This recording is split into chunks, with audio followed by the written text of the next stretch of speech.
paz do Senhor, amados irmãos, graças a Deus por mais esta oportunidade que o Senhor nos concede de podermos estar aqui para nós tratarmos a respeito dos assuntos referente ao terceiro trimestre de 2020, as lições bíblicas da CPAD, que tem o título Princípios Divinos em Tempos de Crise. Então eu gostaria desde já dar a paz do Senhor aos irmãos, bem-vindo aos irmãos que entraram no grupo, que estão apoiando esse projeto, tá bom? Os irmãos que estão no Zap também. Muito obrigado pelos irmãos que estão, de fato, usando também os materiais que nós estamos fazendo, né? Isso, de fato, nos dá ânimo para a gente continuar nessa tarefa do ensino bíblico. E eu quero convocar você aí a chamar outros irmãos também para participar desse nosso encontro, que eu acho tão importante, né, nós tratarmos sobre os assuntos da nossa escola dominical, especialmente dos gráficos que nós colocamos no grupo EBD Views. Eu digo que isso é uma ferramenta para ajudar também os irmãos, assim como muitos outros também estão fazendo, né, esse trabalho. E é uma bênção que isso seja feito para que cada vez mais o nome de Deus seja engrandecido, que haja realmente esse conhecimento ampliado da palavra de Deus na vida das pessoas. Irmãos, nós vamos estudar nesse trimestre essa lição, Princípios Divinos em Tempo de Crise, a reconstrução de Jerusalém e o avivamento espiritual como exemplo para os nossos dias. Quando eu vi esse tema, eu fiquei muito feliz, porque de fato foi um tema providencial para o momento em que nós estamos vivendo. Nós passamos por um período, ainda estamos passando por esse período de pandemia, né? E estudamos durante esses 3 meses aí sobre a igreja eleita, a igreja de Cristo, combinando com a última lição que fala sobre as armas da nossa guerra. Então, de fato, foi uma lição muito importante para esse momento que nós passamos. E agora, na verdade, também essa lição ela é importante, porque 2 palavras-chave aqui me chamam a atenção nessa lição, em todo esse tema do trimestre. Nós temos aqui a palavra reconstrução e a palavra avivamento. Então, essas duas palavras elas têm muita importância para o tempo em que nós estamos vivendo. Ou seja, precisamos de reconstrução em vários setores, digamos assim, da igreja. Não só no setor humano, né? Não só no setor social, econômico, político. Precisamos, de fato, desta reconstrução, mas esta reconstrução também principalmente na igreja, ok? E também precisamos de avivamento, porque eu acredito, amados, que não é possível existir avivamento se não há reconstrução. E tudo isso nós vamos ver no livro de Neemias, né? Neemias e Esdras. A questão da reconstrução e a questão do avivamento. Eu achei uma lição muito importante para esses dias. Vocês sabem que esta lição ela é antiga, foi comentada ainda pelo saudoso pastor Eurico Bergstein, que comentou ainda na década de 90, né? Ele foi um grande escritor, né, da CPAD, tem muitas obras, Teologia Sistemática com o nome dele. Então, é muito importante a CPAD, né, retomar esse ensino, esse escrito do pastor Eurico Bergstein. Então, nós estamos felizes de poder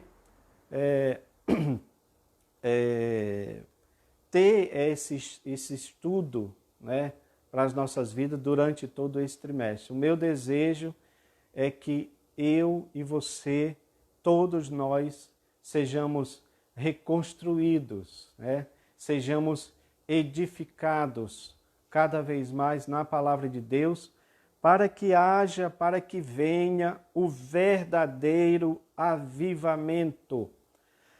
Precisamos de um avivamento, não um avivamento de fachada, não um avivamento que faça alusão apenas à questão do barulho, pois, como vocês sabem, muitas vezes se confunde avivamento com barulho, né, com manifestações de línguas estranhas ou de algumas outras coisas.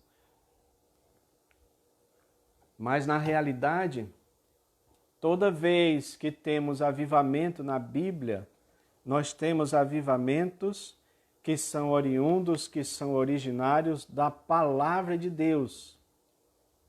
Então, quando o povo está, de alguma forma, vivendo um tipo de religiosidade superficial, né?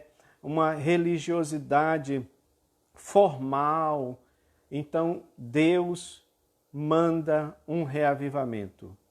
E é o que nós estamos precisando nesses dias tão difíceis de pós-pandemia, onde vários pastores tratam desse assunto.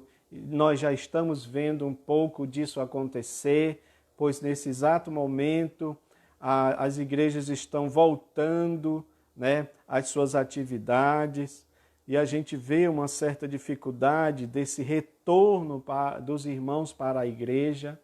Amanhã mesmo na nossa congregação, que é muito pequena, mas nós estaremos lá, haverá escola dominical, ainda não sei como vai ser a participação dos irmãos, mas a julgar pelos cultos, a gente não pode dizer que está tendo esse retorno, né? Alguns irmãos não retornaram. Então, nós precisamos rever estes conceitos, né, sobre essa questão do que que vai ser essa pandemia, o impacto que ela tem causado na Igreja do Senhor. Então, irmãos, é muito importante essa lição. Essa lição, ela é importantíssima. E aí, a primeira lição, a lição de número 1, de 5 de julho de 2020, tem o título Daniel ora por um despertamento. Tá? Então, novamente, as duas palavras-chave nessa lição é oração e despertamento. O nosso textuário diz: confessai as vossas culpas uns aos outros, orai uns pelos outros, para que sareis. A oração feita por um justo pode muito em seus efeitos. Tiago 5,16. É interessante que ele fala aqui sobre confissão e cura. Também duas palavras-chave aqui nesse texto áureo. Confissão e cura. É importantíssimo para nós nos dias de hoje. Pois se nós desejamos cura, precisamos entender que o caminho também da cura passa pela confissão. Por isso que é importante nós entendermos isso. Eu até coloquei aqui nas minhas anotações, eu gosto muito de rabiscar a revista, né? Porque é importante, nós estamos estudando e aí à medida que a gente vai meditando, vem, né, os pensamentos. E aí quando eu estava lendo essa parte aqui, orai uns pelos outros para que sareis, eu coloquei aqui o caso de Jó e dos seus amigos, porque Deus mudou o cativeiro de Jó quando este estava fazendo sacrifício, né, orando, fazendo sacrifício pelos seus amigos, conforme o mandamento de Deus. Deus mandou que ele fizesse isso. Então é importante nós entendermos isso. Quem sabe há uma necessidade de cura, e essa cura vem pela confissão, especialmente se for uns aos outros, né? Como diz a palavra de Deus aqui, confessai uns aos outros. E a verdade prática diz, o crente dedicado à oração pode exercer influência no céu, na terra e até contra os poderes malignos. Ok? Meus amados, na nossa leitura bíblica em classe, eu queria deixar aqui uma dica, né, se eu posso dizer assim, uma dica para os professores, porque às vezes nós temos que nos adaptar ao que a casa publicadora escreve, coloca, né? Nós temos que nos adaptar, porque eu vejo aqui, eles estão, colocaram aqui referências em relação a Daniel, né? Daniel e a Esdras, antes de Neemias. Nós vamos estudar sobre Neemias, mas eles colocaram em relação a Daniel. E tem relação. Eu vou mostrar aqui para vocês um gráfico que tem, esses três estão conectados, digamos assim. Mas eu me refiro à sequência dos textos, né, que eles colocaram aqui, que ao meu ver, isso é uma opinião minha, né, deveria ser de fato sequencial, seguindo a ordem cronológica dos acontecimentos. Porque, como vocês sabem, Daniel, ele é sim um livro que contém profecias, ele não é um livro profético, ele é um livro que contém profecias, mas ele é também um livro histórico, né? Então, quando você estuda história, é importante que você siga uma sequência cronológica, porque nós estamos dentro de um tempo, né? Então, se você for dar uma olhada, se você olhar, ele começa com Daniel 9, depois vai para Daniel 6 e depois vai para Daniel 2. Ou seja, eles começaram do final para o início, né? Porque Daniel 9 já está falando de um Daniel que está com 90 anos de idade, conforme dizem alguns teólogos, né? Então, Daniel 9 fala sobre isso, né? Quando ele também se coloca para orar, para buscar uma resposta. Olha, e aí depois ele já passa para Daniel 6, que é quando Daniel sabe da escritura que tinha sido assinada, né, para que todos adorassem ao rei e todo aquele que não adorasse, né, fosse lançado aos leões e tal. Então aí ele começa a orar, ou seja, Daniel 6 já é bem antes desse evento aqui de Daniel 9. Tanto é que a sequência numérica, né, não está assim bem na ordem. E depois vem Daniel 2, que é aquela oração que ele faz, né, junto com os seus amigos. Tanto é que os seus amigos já aparecem aqui com ele, né, aquela oração que eles fazem pedindo misericórdia para que Deus desse a iluminação em relação àquele segredo que ele queria saber do rei, que teve um sonho, né? Então ele queria saber qual era o sonho, qual era a sua interpretação, e se não desse interpretação, eles morreriam, né? Então, quer dizer, aí já está no final aqui desse texto, né? Então, para mim, esse texto de Daniel 2 deveria vir aqui para frente, né? Daniel 2 deveria vir aqui para frente. Daniel 6 na sequência de Daniel 2. E Daniel 9, que é já, digamos assim, o final da vida de Daniel, lá para o fim mesmo, né? Então, é só uma questão de a gente adaptar, porque precisa realmente ter essa sequência. Exemplo, Daniel 2, a oração é uma oração, já que o tema é sobre oração, a oração de Daniel 2 já é uma oração pedindo interpretação do sonho, né? E o resultado foi, de fato, Deus deu a resposta, que era exatamente a interpretação do sonho. Alguns dizem que até o sonho também.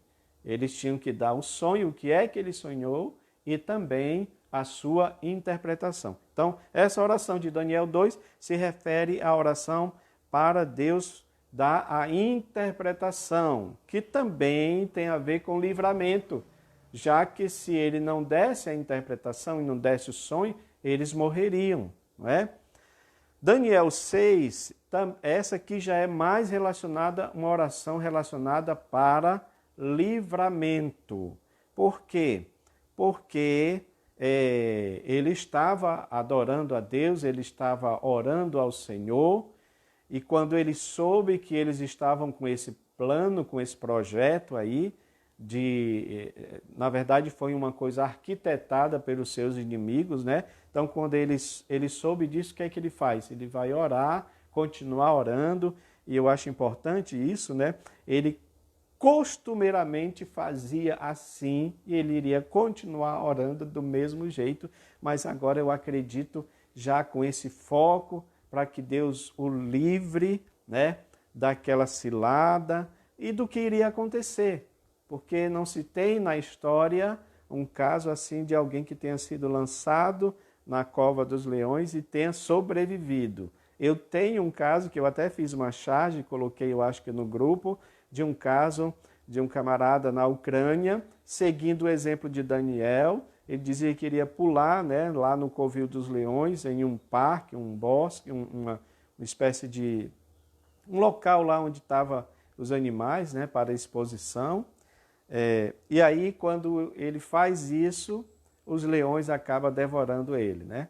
Então, mas no caso de Daniel não aconteceu isso, né? Então, foi uma oração para livramento e realmente Deus livrou. Já Daniel 9, que aqui aparece como primeiro, olha, é isso que eu falo para os irmãos dessa sequência, essa oração de Daniel 9 já é uma oração para cumprimento da profecia. Ok, irmãos? E é aqui que entra a questão de Esdras e de Neemias, depois eu vou mostrar para os irmãos. Tudo bem? Eu só quis dar essa dica para os irmãos por causa desse texto aqui, que eu achei que deveria ficar dentro de uma sequência, ok? E aí, Esdras, capítulo 1, já está falando, né, que é o que está aqui na lição também, falando do retorno dos cativos para Jerusalém. Ok, irmãos?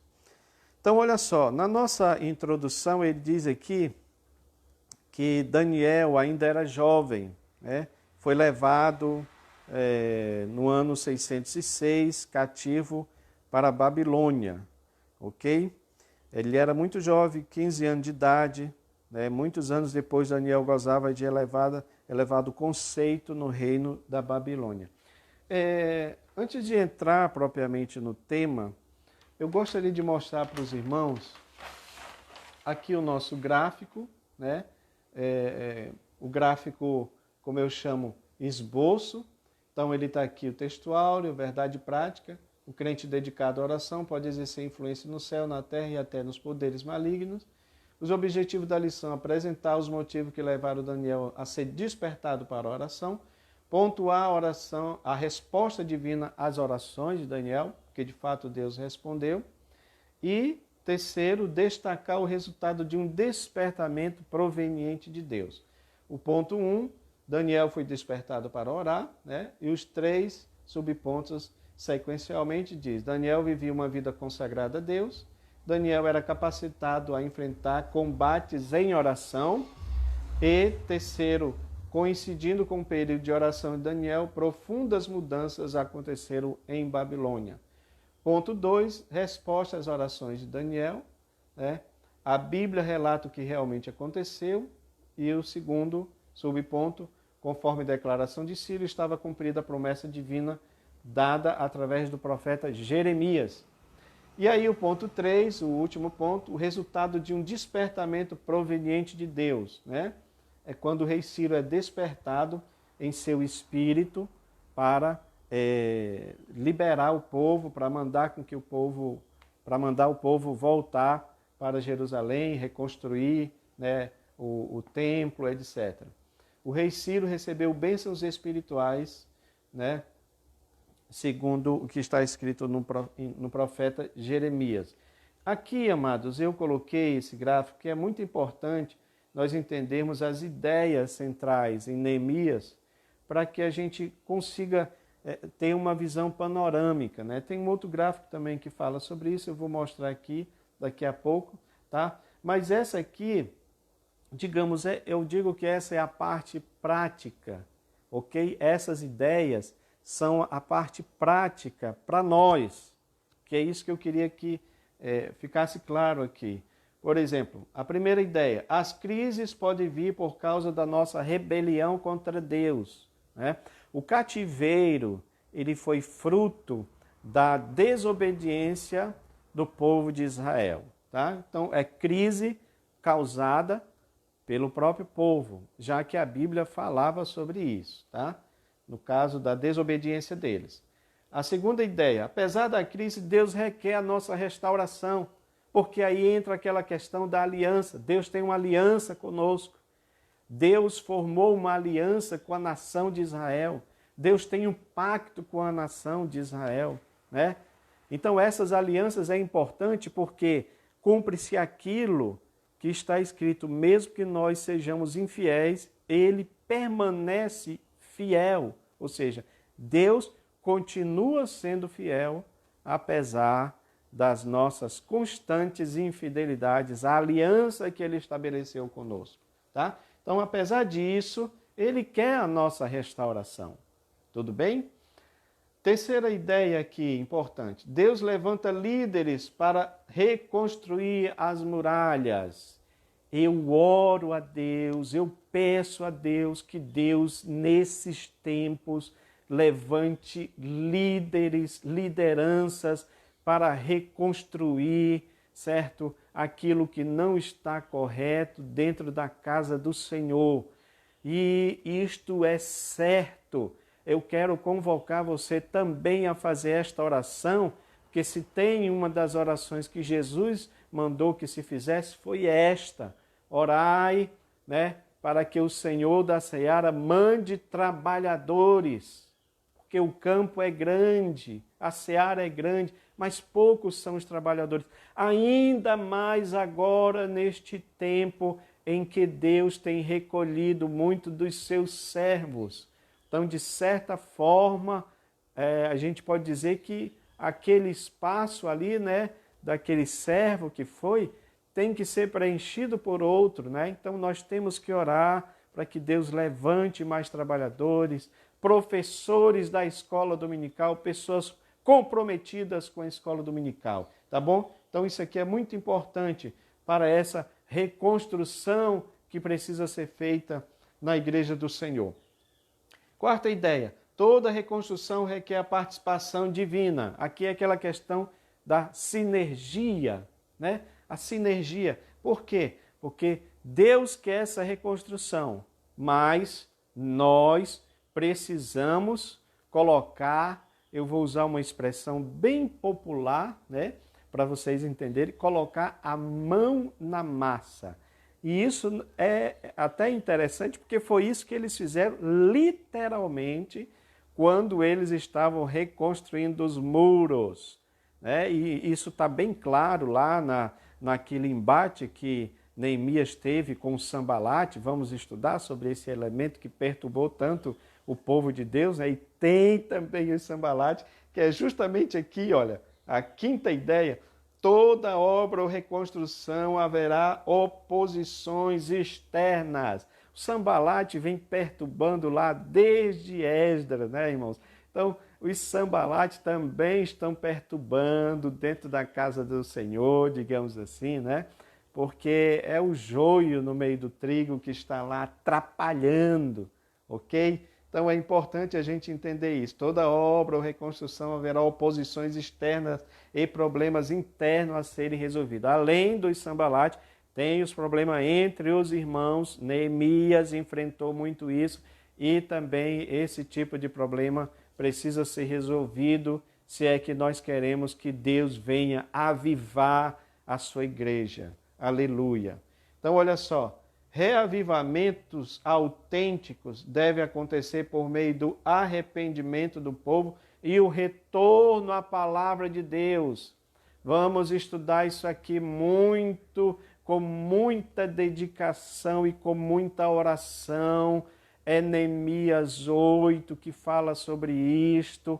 E agora, depois que ele reconstrói os muros, agora ele está fazendo aquela reconstrução espiritual na nação de Israel, com a exposição da palavra de Deus. Eu estou muito empolgado com esta parte, porque tem muito a ver comigo e com você, professor, da escola dominical. Costumo dizer que Neemias 8 é a primeira, digamos assim, escola bíblica que está, né, escrita na palavra. Eu sei que antes tiveram, mas dessa forma, diz lá que eles fizeram um púlpito de madeira, diz lá que havia 13 professores, que eram os levitas, ensinando a lei para o povo, ok? Aí você tem lá o Neemias como superintendente, você tem lá o Esdras, né, como o coordenador da escola dominical, que está ali coordenando os trabalhos, ensinando a lei para o povo. Tá? Então, qual era o livro, texto? A Bíblia Sagrada. A revista deles era a Bíblia Sagrada, né, a Torá. Então, qual era o horário dessa escola? Da alva até o meio-dia. Então, eles estavam desde a manhã cedo estudando a palavra até o meio-dia. Não é isso, irmãos? Vamos estudar isso também. Porque às vezes a gente passa 2 horas na escola dominical e as pessoas já estão reclamando. O povo de Israel, a Bíblia diz que eles estavam com sede da palavra. Professor, será que nós estamos com sede da palavra? Será que está havendo em nós esta ânsia pela palavra de Deus? Não é? Então eu desejo, em nome de Jesus, que haja avivamento nas nossas igrejas, mas esse avivamento não pode ser fogo estranho, tem que ser o fogo divino, fogo espiritual, fogo do Espírito Santo de Deus através da palavra de Deus. Porque quando eles falavam a palavra de Deus lá, o povo chorava. O povo estava chorando pela palavra, porque a palavra estava causando impacto na vida deles.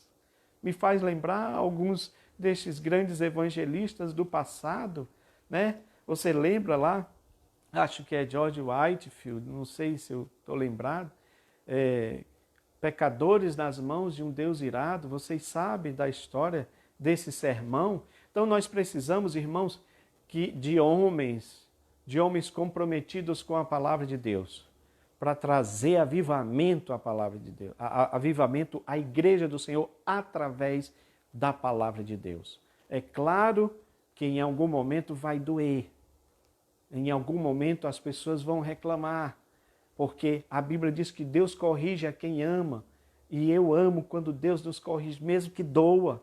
Mas sabe de uma coisa, meu amado? Aprenda isso, está na palavra de Deus. Ele faz a ferida, mas ele sara. Então, ele pode até dar uma espremida, mas é bom, porque é para o nosso crescimento, é para a nossa salvação. Então, nós precisamos ser edificados, precisamos de verdadeiro avivamento que venha pela palavra de Deus. O povo chorava de maneira tão grande que foi preciso Neemias dizer: não chorem mais, porque esse dia é dia consagrado ao Senhor, porque a alegria do Senhor é a nossa força. Aleluia! Que a alegria do Senhor seja a nossa força durante esses 3 meses aí que temos para estudar essa palavra, porque de fato ainda estamos nesse momento difícil dessa pandemia e tem irmãos fraquejando, tem irmãos com depressão, tem irmãos, né, passando por dificuldades espirituais, psicológicas grandes, mas a alegria do Senhor é a nossa força. Aleluia! Eu espero que seja assim e nós vamos aprender muito, tá bom? Então, reavivamentos, 7ª lição aqui, ó. 7ª ideia, reavivamento que vem pela palavra de Deus gera mudanças de atitudes, porque é isto que é avivamento. Avivamento não é barulho, avivamento não é esses trejeitos, avivamento é uma vida consagrada a Deus, é uma vida em que as atitudes se revertem para glorificar o nome de Deus. Quando diz aqui que gera mudança de atitude, está ligado ao que eles fizeram, ao que os judeus fizeram em relação aos seus irmãos que estavam vivendo uma vida financeira difícil, eles repartiam o seu pão, repartiam os seus bens para os outros irmãos. Isto é que é avivamento, irmãos. Avivamento verdadeiro.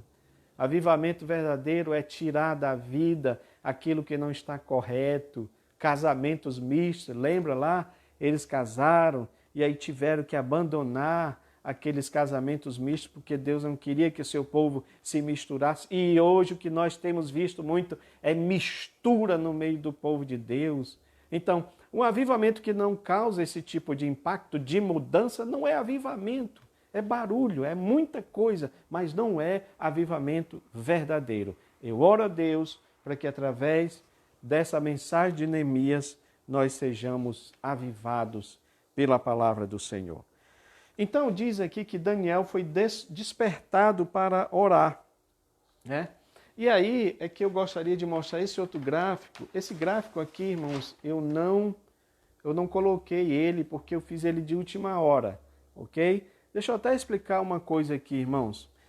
O meu objetivo, o nosso objetivo no grupo é facilitar, nós queremos ser facilitadores do ensino para os irmãos. E estes gráficos, pelo menos para mim, eles têm servido. Eu sei que para outros não, eu não posso mudar a mente das pessoas, mas para mim eles têm servido. Então, quando eu vejo um assunto, a nossa ideia é trazer de maneira visual para que se possa entender. Para vocês terem uma ideia, eu procurei, porque também eu tenho as minhas atividades, nós temos as nossas atividades, não dá para a gente ficar 24 horas direto no grupo, mas eu pesquisei alguma coisa relacionada a isso, tá? Ao contexto histórico de Daniel e Neemias. Não achei nada, procurei inclusive em inglês também, não achei nada. Então, eu pedi realmente a Deus inspiração para que eu fizesse isso, essas conexões.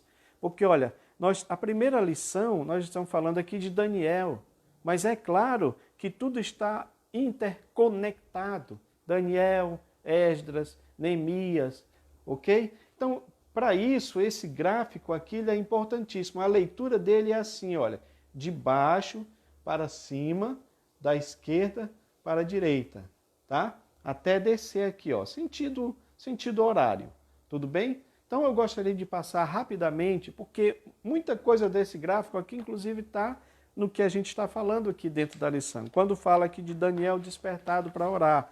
Por que Daniel é despertado para orar? Tá? Então, entenda aqui, olha, vou passar rápido, principalmente essa parte aqui de Moisés. Por quê?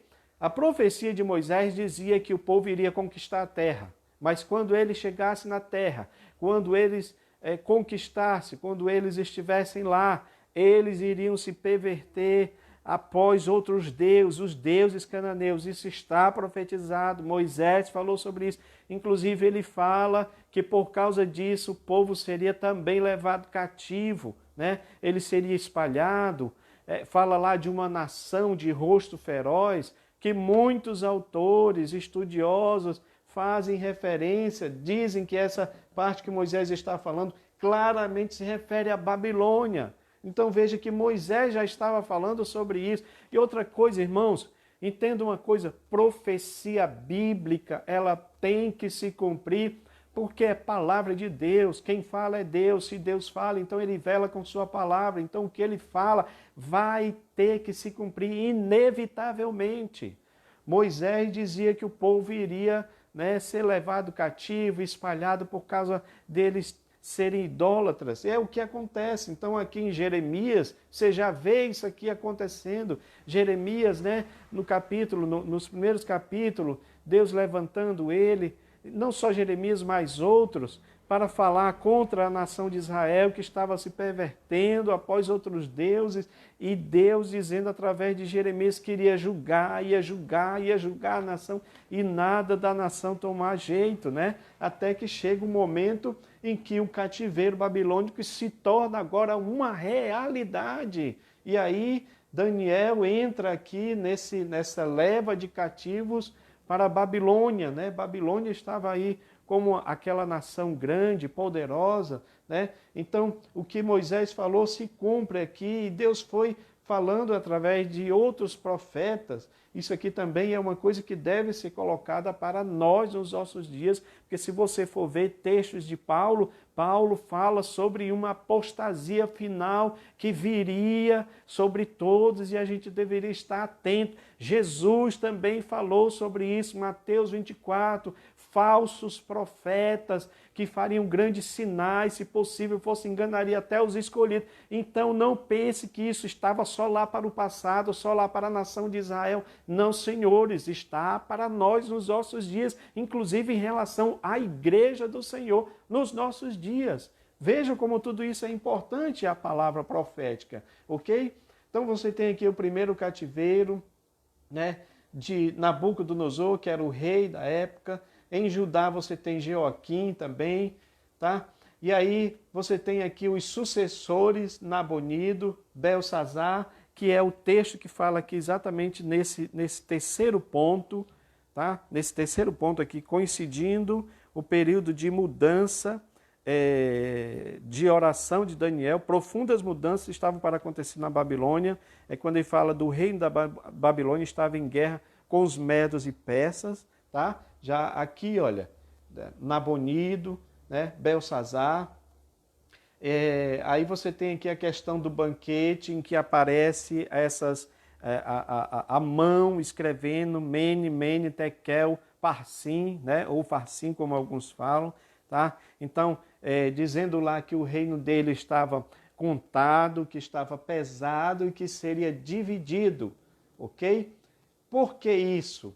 Porque também na visão de Daniel, isso é um gráfico que eu já coloquei lá, eu posso até repostar, a visão de Daniel falando dos grandes impérios, começando com o Império Babilônico, aí vem depois o Império Medo-Persa, aí depois vem o Império Grego, e aí depois vem o Império Romano, que é os pés da estátua, né? Daniel vê uma estátua, né, com a cabeça representando Babilônia, né? Ok? Aí depois vem essa parte aqui do peitoral, Império Medo-Persa, e aí depois vem essa parte aqui lombar, que é exatamente a Grécia, e depois vem as pernas e os pés de ferro e os pés de ferro e barro. Tá? Então está falando dos impérios. Olha que coisa interessante, irmãos. Profecia. Daniel estava falando de nações que sequer existiam, mas depois vieram a existir. Interessante é que as profecias de Daniel, essas visões que Daniel teve, pelo menos as que estavam no tempo dele se cumpriram, que é exatamente esse caso aqui do domínio persa. Tá? Aqui, nesse banquete, Deus já dá, né, o que vai acontecer com a nação de Nabucodonosor, porque, afinal de contas, eles foram aqueles que invadiram Jerusalém, que levaram o povo cativo, mas Deus disse que ia tratar com eles também, ok? Então, é isso que acontece. Aí, aqui, Deus fez isso bem claramente, né? Escrevendo lá de maneira sobrenatural, a lição fala sobre isso. Houve uma intervenção divina, né? Quando o rei viu que dedos de mão de homem escrevia na parede, de fronte do castiçal, porque ele estava fazendo esse banquete e levou então os utensílios do templo para um templo pagão. Então não tinha como Deus não intervir, e a coisa foi tão séria que diz a Bíblia que os joelhos dele tremiam, né? Os sábios, astrólogos, feiticeiros não puderam fazer nada, porque evidentemente nunca tinha visto uma manifestação sobrenatural desta natureza, desta forma, só que ali era uma coisa muito real que fez com que eles se tremessem de medo. Deus já estava dizendo, olha, teu reino foi contado, o teu reino foi pesado na balança e foste achado em falta, e por causa disso o teu reino será dividido, que é exatamente a questão do domínio dos persas, né? Dos medos e persas.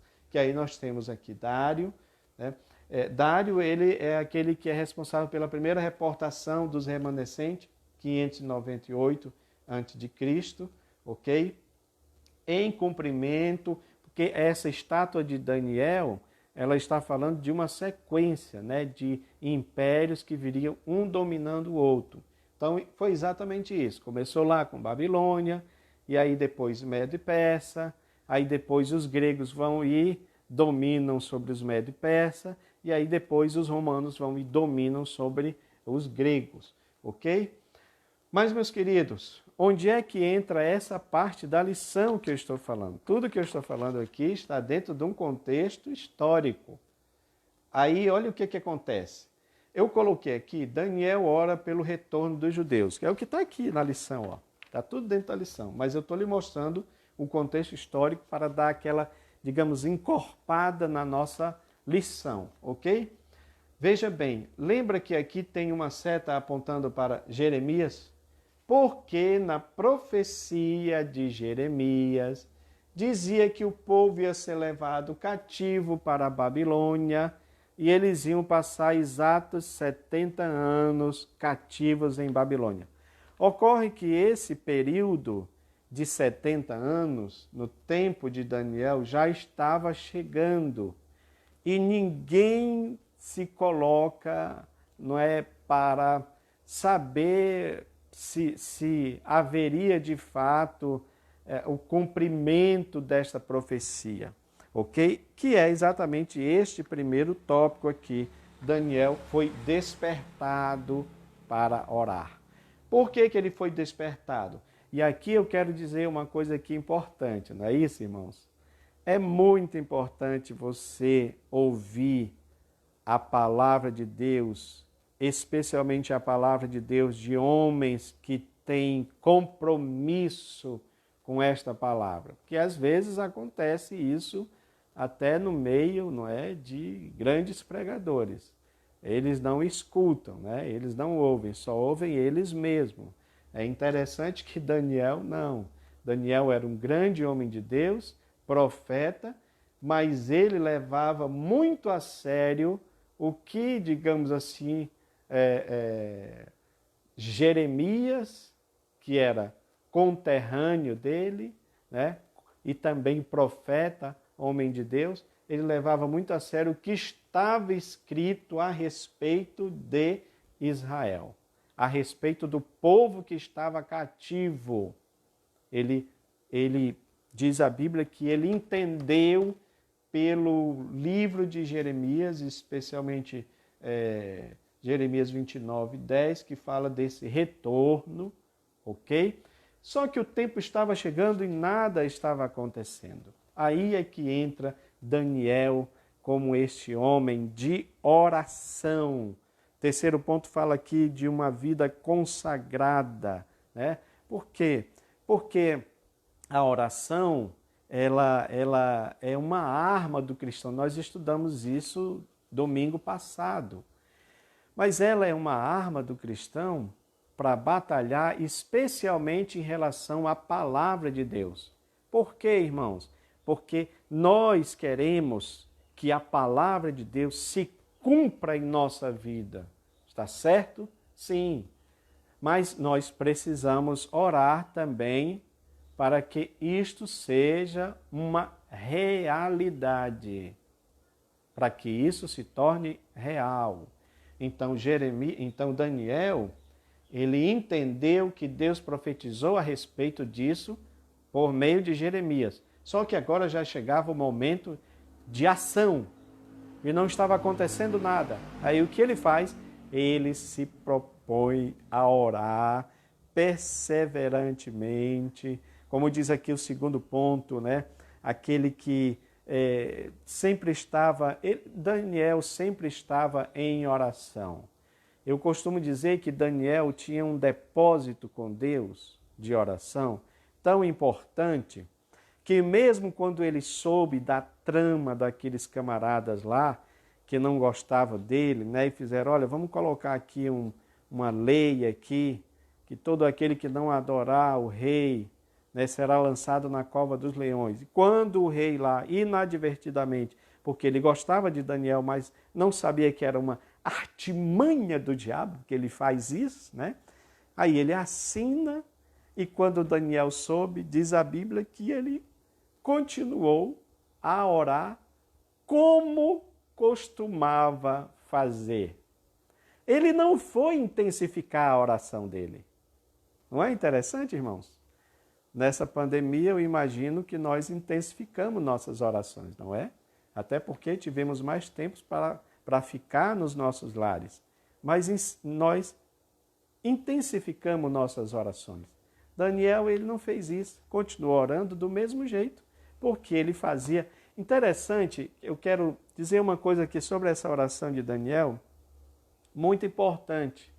É importante, irmãos, que as nossas orações sejam de acordo com a palavra de Deus. Por que de acordo com a palavra de Deus? Porque quando eu oro de acordo com o que Deus quer, dá certo. E por que dá certo? Porque é a palavra dele que tem que se cumprir. Jesus falou sobre isso. Se nós orarmos de acordo com a vontade, poderemos pedir tudo o que quisermos e nos será feito. Por que será feito? Por que Jesus diz categoricamente tudo que nós pedirmos será feito? Porque nós vamos estar orando segundo a vontade de Deus. Não é a minha vontade. Então, se eu oro aquilo que Deus quer que eu ore, qual é a probabilidade de dar errado esta oração? Nenhuma. Nenhuma. E o que é que isso tem a ver com Daniel? Tem a ver com Daniel porque na consagração do templo, está lá em Crônicas, né? Por Salomão. Salomão faz uma oração também profética, dizendo: Senhor, mesmo se a gente seja levado cativo, se nós estivermos longe daqui, e se nós orarmos ajoelhados na direção desta casa, ouve, Senhor, a oração do teu povo. Ouve, Senhor, e responde. Irmãos, Daniel orava com a janela aberta na direção de Jerusalém. Por que ele fazia isso? Porque ele estava baseado na palavra de Deus. E sabe de uma coisa? Eu falei para vocês aqui, é impossível não acontecer quando nós oramos de acordo com a palavra de Deus. Daniel orava de acordo com a palavra de Deus, em direção a Jerusalém, pedindo socorro, pedindo providência. E Deus entrou então com a providência. Isso é maravilhoso. Então ele ora em relação a isto, Deus responde, porque Deus tem compromisso com a sua palavra. Ele muda até... Olha, esse rei, eu acho interessante que Deus chama o rei Ciro de meu pastor, um homem ímpio, mas que de alguma forma Deus se revelou a ele e ele entendeu, né, que era de fato Deus, e aí ele começa a liberar o povo. É quando ele ordena então o primeiro retorno dos exilados para Jerusalém, em resposta à oração de Daniel, mas não só a oração de Daniel, por causa da profecia que estava lá em Jeremias. Palavra de Deus é palavra de Deus, tem que se cumprir. Ok, irmãos? Então olha só que coisa interessante, olha. Aí você tem aqui Esdras, que é quando ele retorna também sobre o comando de Artaxerxes, né? E Zorobabel, que era o líder responsável por reconstruir o templo de Jerusalém. Que coisa maravilhosa. E aí nós temos também Neemias. Então, esses dois personagens, Esdras e Neemias, eles vão permear durante esta lição. Mas Esdras, né, tem muita coisa de Esdras, de Neemias, desculpa, que nós vamos ter que estudar, principalmente na questão da reconstrução do muro e do avivamento que Neemias fez, tá bom? Então, irmãos, é muito importante esse gráfico, tá? Eu vou ver se eu consigo tirar uma foto dele ou então finalizar ele, né? Vetorizar, como a gente chama, fazer ele bem de maneira que dê para você utilizar. Eu acredito que é importante, pelo menos para mim tem sido importante, porque eu consigo gravar, né, essas conexões e saber como Deus faz, como é que Deus trata da profecia bíblica. Isso é maravilhoso, né? No segundo ponto, deixa eu ver se eu consigo voltar aqui. No segundo ponto, olha aqui, ó. Nós temos respostas às orações de Daniel. E a Bíblia fala do que realmente aconteceu, que é esse ponto aqui que eu falei para os irmãos, do retorno, né? Do retorno dos judeus para Jerusalém sob o comando de Ciro. Então essa parte aqui é esse ponto aqui, né? Esse ponto 2. A Bíblia fala o que realmente aconteceu. Olha as palavras do rei Ciro, né? O Senhor, Deus dos céus, me deu todos os reis da terra. Ele me encarregou de edificar uma casa em Jerusalém, que é ajudar. Quem há entre nós de todo o povo, seja seu Deus com ele. Suba a Jerusalém, que é em Judá. Edifique a casa do Senhor, Deus de Israel. Ele é o Deus que habita em Jerusalém. Ou seja, irmãos, isso está em Esdras, né, capítulo 1, versículo 1 a 3. Deus usa esse homem para executar a vontade dele, especialmente em cumprimento àquela profecia que eu falei para vocês de Jeremias, depois dos 70 anos, eles iriam retornar novamente para Jerusalém, ok? Então, o segundo ponto, aqui diz assim, conforme declarações de Ciro, estava cumprida a promessa divina, olha aqui, dada através do profeta Jeremias. Né? Diz aqui, mas tudo foi como diz a Bíblia, tudo muito mais abundantemente além daquilo que pedimos e pensamos. É o que Deus faz. Efésios 3:20. Então vejamos o que estava para acontecer. Os judeus seriam liberados para voltar e ajudar, caso quisessem. Interessante.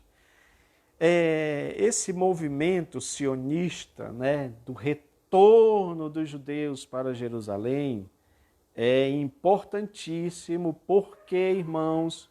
Porque aquela terra, isso que eu vou falar, eu sei que muitos inimigos não gostam, especialmente o inimigo das nossas almas. Aquela terra pertence àquele povo. E por que pertence?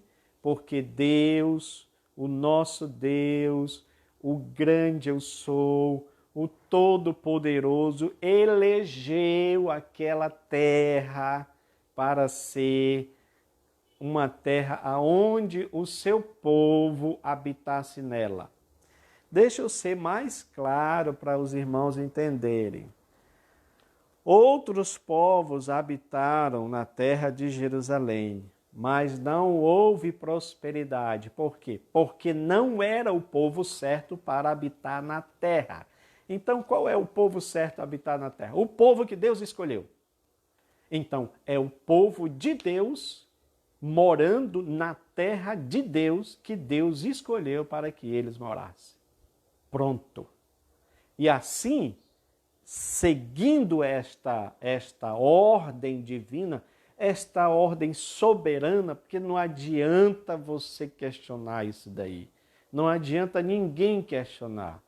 Todos os governos, todos os países que são contra os judeus, mesmo agora os judeus sendo contra Jesus, todos esses países, todos esses reinos, um dia reconhecerão Jerusalém, Israel, como a cidade que Deus elegeu para nela colocar o seu nome. E é por isso que o diabo tem muita raiva daquela terra. Entenderam, irmãos? Só que é o seguinte, eles estão em rebelião, não aceitam Jesus, dizem que Jesus é um falso profeta, mas eles vão aceitar. Claro que vai ser à custa de muita tribulação. A própria grande tribulação está aí para isso. Eles vão reconhecer. E quando eles reconhecerem Cristo, será aquilo que os teólogos chamam de a conversão nacional de Israel. E aí, meu irmão, é quando Cristo vem estabelecer o seu reino sobre a terra. Mas vamos lá. Os judeus seriam liberados para voltarem caso quisessem. Até hoje há esse movimento sionista de muitos voltando, especialmente depois de 1948, quando a ONU declarou é um país abençoado. Por quê? Porque um homem resolveu abençoar a nação de Israel. E a palavra de Deus se cumpre. Abençoarei os que te abençoarem, amaldiçoarei os que te amaldiçoarem. Então, meu querido irmão, isso aqui vai mais para aqueles que são um pouco assim esquerdistas, né? Que eu já vi alguns crentes aí que são contra a nação de Israel. Não faça isso, viu? Não vá mexer, eu sempre digo isso, não vá mexer na menina dos olhos de Deus para você não ter problemas com Deus nesse sentido. Mas eles são rebeldes, irmão. Deixe Deus tratar com eles. Quanto a você, cumpra o que a Bíblia diz. Sejam prósperos todos aqueles que querem o seu bem. Queira o bem da nação de Israel, para você ser próspero também. Tudo bem? Então vamos lá, olha. Receberam permissão para reedificar o templo. Todas as despesas da construção do templo poderiam ser tiradas dos tributos além do rio. Nesse ponto, a nação ajudou. Os vasos sagrados devem ser entregues aos cuidados de Zorobabel, nomeado governador dos judeus pelo rei Ciro, para ser transportado de volta para Jerusalém, porque é aquilo que eu disse para vocês, aquilo que Deus estabeleceu como regra, meu irmão. Então, se o templo é para ficar em Jerusalém, não adianta ser feito noutra nação, mesmo que seja no Brasil, entendeu? Não adianta.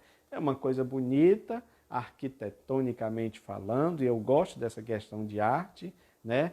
Mas não tem aquela mesma relevância do templo de Jerusalém. Por que não? Porque Deus disse que o templo deveria ficar em Jerusalém. Tudo bem? E aí nós vamos aqui para o final, quando diz o resultado de um despertamento proveniente de Deus. O rei Ciro, em seu espírito, foi despertado. Despertou o Senhor o espírito do rei Ciro, para que ele pudesse liberar o povo. E aqui no segundo ponto diz que ele passou a ver Deus como o Senhor dos céus. O grande rei Nabucodonosor demorou a compreender essa lição, por isso que aconteceu aquele fato lá, de Nabucodonosor ser tomado daquela coisa que os especialistas chamam de uma espécie de licantropia, quando ele é transformado numa espécie de animal peludo, e aí ele fica sem juízo, sem noção, até que depois Deus restaura e ele passa a entender que Deus é Deus acima de tudo. Então, cada despertamento verdadeiro faz com que o homem veja a majestade de Deus, sentindo a sua própria pequenez, o seu pecado, a sua baixeza. Porque eu costumo dizer isso para os irmãos, estou falando isso, vou falar isso sempre em relação aos avivamentos, aos despertamentos. Precisamos de um despertamento, mas esse despertamento, ele vem nesse sentido de nós reconhecermos Deus como Deus soberano, está acima de tudo, e nós somos pecadores, necessitados da misericórdia, da graça de Deus, para que a gente possa vencer tudo isso. E assim, a Bíblia diz que o rei Ciro recebeu muitas bênçãos espirituais, quando a própria Bíblia chama ele de ungido do Senhor, ou seja, ele é ali uma espécie de Messias, alguém usado para fazer a vontade de Deus. E o nosso comentarista diz, cada despertamento traz bênção, vários tipos de bênção para o coração do crente. É o que eu desejo, irmãos, neste estudo de Neemias, que haja de fato um despertamento em nossas vidas. um despertamento que venha pela palavra de Deus, ok? Então eu agradeço os irmãos que estiveram aí nos ouvindo até agora. Peço a você que orem por esse projeto, que apresente ao Senhor, assim como eu estou apresentando também. Eu estou continuando aqui dessa forma, mesmo dessa forma simples, ok, irmãos? Tem muitas formas hoje de se apresentar, não é? Uma live de um estudo, mostrando os slides e tudo, mas eu volto a dizer, eu quero fazer assim para mostrar para os irmãos o ambiente de uma sala de aula. Na sala de aula você não vai poder usar data show, exceto algumas exceções tem aí, mas a maioria esmagadora não usa data show. Então, eu quero trazer para os irmãos uma sala de aula de maneira simples, ok? Adquirimos esse flip chart aqui para ficar mais fácil, tá? Tem um outro gráfico aqui que eu não mostrei para os irmãos, mas eu coloquei lá e eu quero que vocês acessem ele, tá bom? É o esboço do livro de Neemias.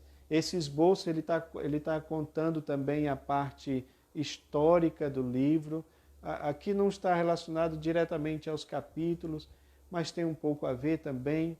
Então, o ponto 1 aqui, olha, notícias da crise. Neemias tem a notícia da crise, né? As ruínas da cidade.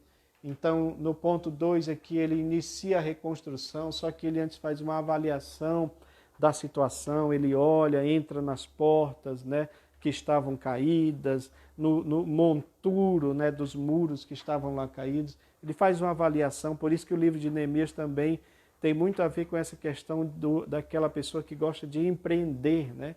Então, nós precisamos também ver esse lado também profissional. Aliás, tem até um livro da editora Ultimato que fala sobre isso, né? O profissional Neemias, né? Aquele que lida com a situação dessa forma, que ele faz tudo bem organizado, ok? Tanto é que, olha, no ponto 3 aqui, ele fala dos trabalhadores, ele distribui a função dos trabalhadores.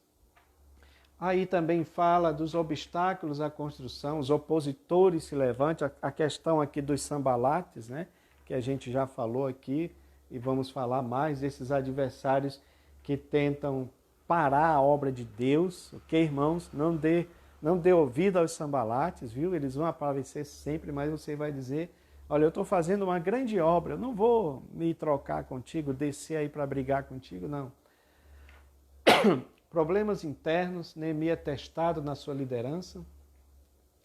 Finalizando as muralhas, é quando mais exilados retornam, porque agora a cidade já está praticamente quase toda reconstruída. Estando a cidade reconstruída, agora precisava da reconstrução espiritual, que é o capítulo 8, falando da leitura da lei, do avivamento, que nós estamos falando que é importante para os nossos dias, para os dias em que nós vivemos. Todos nós precisamos do real avivamento que mostre a nós o nosso pecado, que cause em nós esse arrependimento, essa contrição e essa volta para Deus, ok? E aqui a reconstrução social, a questão da ajuda humanitária que eles deram aos irmãos, né? E a questão dos casamentos mistos. Tudo bem, irmão? Então, olha, você pode pegar esse gráfico, utilizar ele, é gratuito, né? Só Deus sabe o trabalho que dá para fazer, mas graças a Deus por isso. O que nós queremos é que a palavra de Deus possa ter essa influência na vida dos irmãos, principalmente usando esses materiais para que a gente possa explicar de maneira mais clara. Ok, irmãos? Então agradeço vocês estarem aí até agora. Deus abençoe vocês e até o próximo sábado, se Deus nos permitir. Amém.